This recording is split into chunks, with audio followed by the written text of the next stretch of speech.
జైశంకర్ ఇరాన్కి సంబంధించినటువంటి విదేశాంగ మంత్రి అరాగ్చీతో మాట్లాడిన తర్వాత ఏదైతే మొదట్లో అయితే హార్ముజ్ జలసంధి నుంచి మన షిప్పులు వెళ్ళడానికి అభ్యంతరం లేదండి.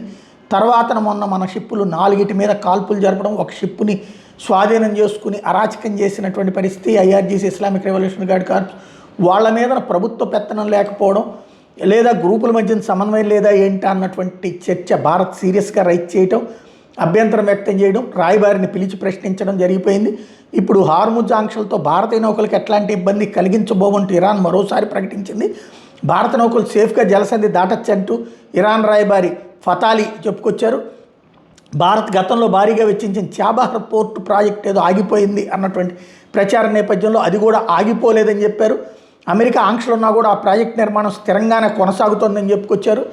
పాక్ చైనాకి కౌంటర్గా భారత్ ఈ ప్రాజెక్ట్ గతంలో ఇరాన్తో చేతులు కలిపి చేసినటువంటి దాని విషయంలో ఎలాంటి ప్రాబ్లం లేదని తేల్చి చెప్పారు.